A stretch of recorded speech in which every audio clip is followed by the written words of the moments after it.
ลาบุภาอายุ19ปีหลวงสูง167เซนติเมตรน้ำหนัก50กิโลเป็นตัวแทนจากแขวงหลวงพระบาง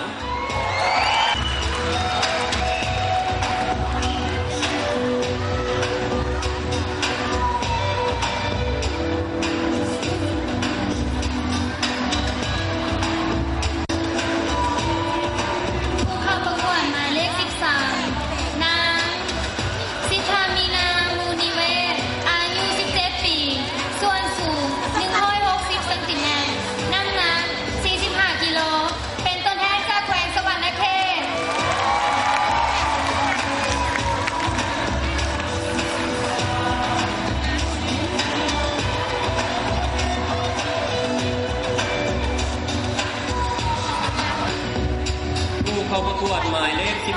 14นางเกษรพระจันทร์ศิริอายุ21ปีหลวงสูง163เซนติเมตรน้ำหนัก48กิโลเป็นตัวแทนจากนครหลวงเวียงจันทร์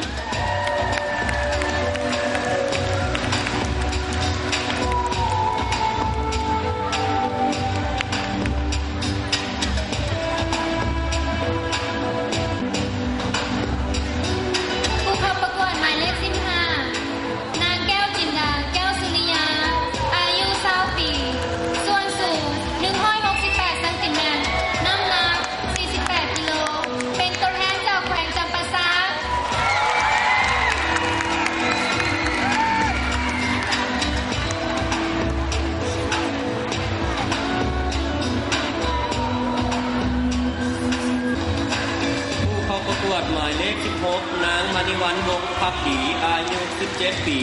หลวงสูง170เซนติเมตรน้ำหนัก50กิโล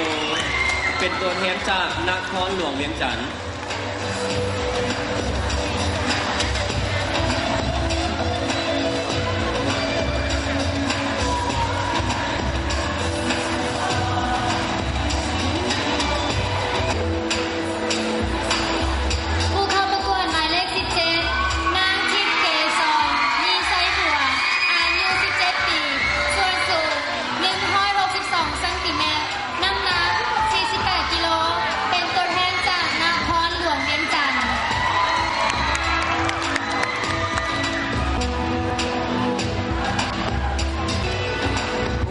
ประกวดหมายเลขศิริพงศ์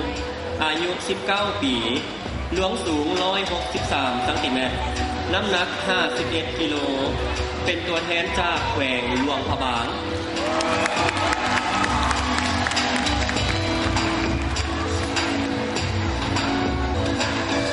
ผู้เข้าประกวดหมายเลข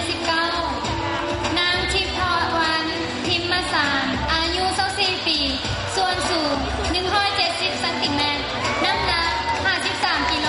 เป็นตัวแทนจากนครหลวงเวียงจันทร์